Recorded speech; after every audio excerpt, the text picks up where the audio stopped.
In today's video, I'm going to teach you how to use the Google Calendar appointment schedule and booking feature. If you're tired of back and forth emails just to find a meeting time, Google Calendar's appointment schedule can do the heavy lifting. It creates a booking page that shows only the times you've made available, and it automatically adds confirmed slots to your calendar. Start by opening Google Calendar in your web browser and make sure you're signed into the correct account. It helps to confirm your time zone at the bottom of the page so the times your visitors see match your availability. Next, look to the upper left corner and select Create.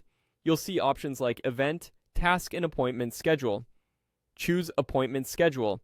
If you don't see it, your account or plan may not support this feature, or it may be disabled by your organization's admin. Google will open the Appointment Schedule Setup panel. This is where you define what people can book with you. Give your schedule a clear title like Intro Call or Office Hours, so your visitors know exactly what they're signing up for. Now choose the appointment duration. You can pick a preset such as 15, 30, or 60 minutes, or enter a custom length to fit your needs.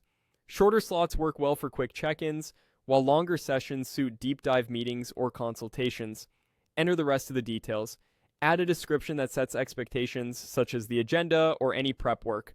For location, you can generate a video meeting link automatically or specify a phone or in-person location. Set your availability by choosing the days and hours people can book. If this schedule should only run for a limited time, set start and end dates.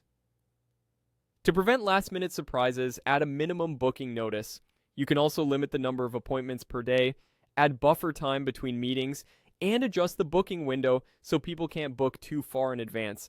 If you want to collect specific information, enable additional fields and keep the form concise but useful.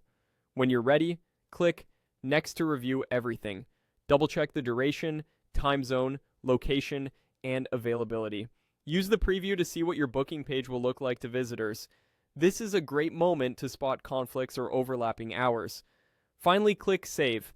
Google Calendar will create the schedule and provide a shareable booking link. You can send this link in emails, add it to your website, or include it in your signature. From now on, people pick a time that works for them, you both receive confirmations, and your calendar stays organized without the back and forth.